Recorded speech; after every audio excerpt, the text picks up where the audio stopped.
और exam studying में आपका हार्दिक स्वागत है। मेरे चैनल को लाइक शेयर सब्सक्राइब जरूर करें। अब तक आपने पढ़ा था वाइगोत्स्की के सिद्धांत के बारे में। आज जो हम डिस्कस कर रहे हैं जीन पियाजे के का संज्ञानात्मक विकास के सिद्धांत के बारे में डिस्कस कर रहे हैं। इससे पहले वाला वीडियो का जो लिंक है वह डिस्क्रिप्शन में आपको मिल जाएगा, जरूर उस वीडियो को जरूर देखें। अब आगे हम चलते हैं। जीन पियाजे का संज्ञानात्मक विकास का सिद्धांत कैसे दिया था। उन्होंने जो इंट्रोडक्शन में क्या कहा था, जीन पियाजे स्विस मनोवैज्ञानिक थे। जब ये अल्फ्रेड बिने के प्रयोगशाला में विविध परिसरों के पर कार्य कर रहे थे तभी संज्ञानात्मक विकास के सिद्धांत का प्रतिपादन किया था। संज्ञानात्मक विकास के सिद्धांत को भौतिक विकास का सिद्धांत भी कहते हैं। मूल रूप से पियाजे जीव वैज्ञानिक थे, यानी जो पियाजे थे वह जीव विज्ञानी यानी बायोलॉजी के साइंटिस्ट थे। उन्होंने क्या क्या सिद्धांत दिए थे उसके बारे में हम डिस्कस करते हैं। सिद्धांत ये दिया था कि संज्ञानात्मक विकास का सिद्धांत दिया था, नैतिक विकास का सिद्धांत दिया था। संज्ञानात्मक विकास के सिद्धांत में उन्होंने कहा था, पियाजे ने कहा कि बालकों की वास्तविकता के स्वरूप के बारे में चिंतन करने तथा उसे खोज करने की शक्ति न तो सिर्फ बालकों में के प्रवक्ता स्तर पर और न ही सिर्फ उनके अनुभव पर निर्भर करता है, बल्कि इन दोनों की अंतःक्रिया द्वारा निर्धारित होता है। प्रमुख संपत्ति क्या बोले थे। नंबर 1 अनुकूलन। अनुकूलन के बारे में अगर उन्होंने बात की है तो अनुकूलन की प्रवृत्ति बालक के जन्मजात होती है। अनुकूलन का अर्थ होता है वातावरण के साथ सामंजस्य स्थापित करना।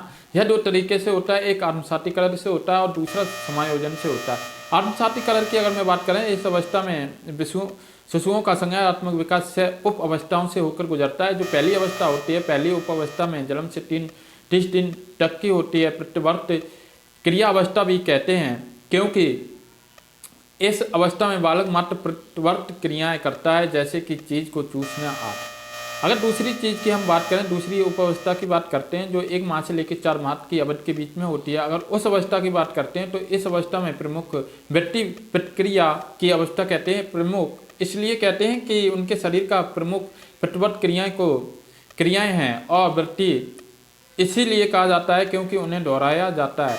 तीसरी उपावस्था की अगर मैं बात करें तो तीसरी जो उपावस्था होती है वह 4 से 8 माह की अवधि में होती है। इस अवस्था में सब वस्तुओं को शून्य तथा इधर उधर उलट पलट करता है।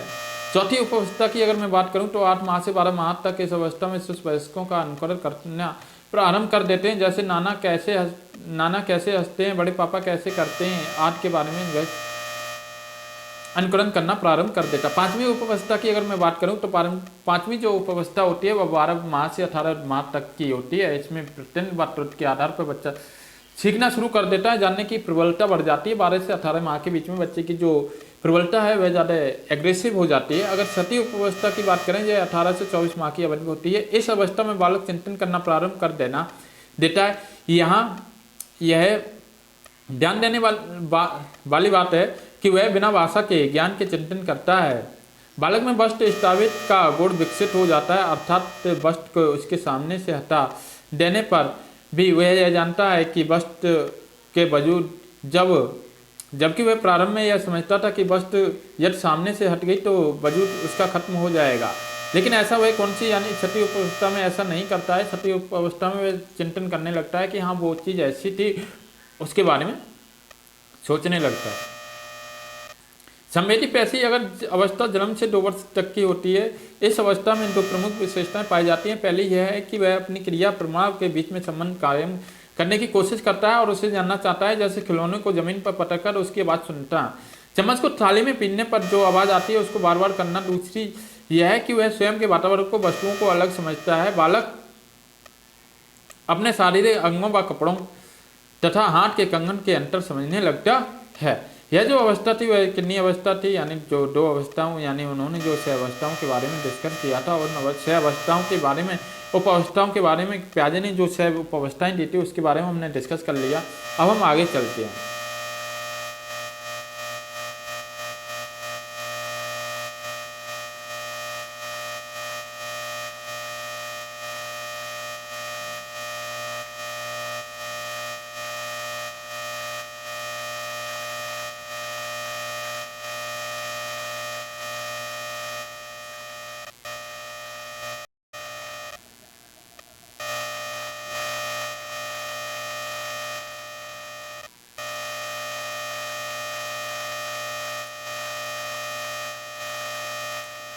स्वामी डारर इक्विलिब्रेशन जब बालक आत्मसातीकरण द्वारा या समायोजन द्वारा सामंजस्य या अनुकूलन स्थापित कर पाता है तब वह आत्मसातीकरण व समायोजन के बीच में संतुलन स्थापित करता है। इसी प्रक्रिया को साम्य धारक कहते हैं। संरक्षक कंजर्वेशन, यह प्रक्रिया ऐसी होती है जिसे बालक में एक तरफ वातावरण के परिवर्तन तथा स्थिरता में अंतर करने की क्षमता तथा दूसरी तरफ वस्तु के रंग रूप में परिवर्तन तथा उसके तत्व में परिवर्तन के बीच अंतर करने की क्षमता विकसित होती है। संज्ञानात्मक विकास यानी जीन पियाजे ने मानसिक योग्यताओं को सेट को संज्ञानात्मक संरचना की संज्ञा दी है। भिन्न भिन्न उम्र के में बालकों की संज्ञानात्मक संरचना में भिन्नता होती है। उदाहरण संज्ञानात्मक संरचना के आधार पर एक 10 वर्ष के बालक व 4 वर्ष के बालक में व्यवहार में अंतर समझा जाता है। मानसिक संक्रिया मेंटल ऑपरेशन की अगर मैं बात करूं, जब बालक के सामने कोई समस्या आती है और उसके समाधान है चिंतन करने लगता है तो वह मानसिक संक्रिया करते समझा जाता है। स्कीम्स की अगर मैं बात करूं, व्यवहार में संकेत पैटर्न के जिसे बार बार दोहराया जाता है स्कीम्स कहा जाता है। जैसे बालक स्कूल जाते वक्त ड्रेस पहनना या जूता पहनता है, वह उसी तरह से पहनना चाहता है चाहे उसके ध्यान उस वक्त वहाँ पर ना होकर, क्योंकि व्यवहारिक इतना संगठित रूप से हो चुका है कि वह अपनी उसी तरह के कार्य को संपादित करता है। स्कीमा ऐसी मानसिक संरचना जिनकी सामान्यीकरण संभव हो। विकेंद्रीकरण के अगर ट्रिंग की अगर मैं बात करूं, यह यथार्थ चिंतन से संबंधित है। बालक किसी समस्या के समाधान के संबंध में किस सीमा तक वास्तविक रूप से सोच विचार करता है। इस संप्रत्यय का विपरीत आत्मकेंद्र है। प्रारंभ में बालक आत्मकेंद्र ढंग से सोचता है और बाद में उम्र बढ़ने पर विकेंद्री ढंग पर से सोचने लगता है।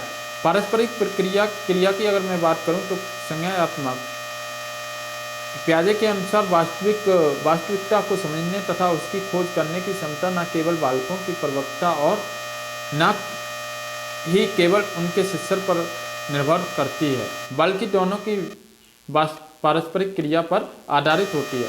अब तक आपने जो पढ़ा था यानी संज्ञानात्मक की जो कुछ रूल्स थे उसके बारे में आपने जानकारी हासिल की है। अब इससे आगे जो हम नेक्स्ट डे डिस्कस करेंगे फिर संज्ञानात्मक विकास की अवधारणा के बारे में डिस्कस करेंगे। तो हमारे चैनल को लाइक शेयर सब्सक्राइब जरूर करें। जय हिंद, जय भारत।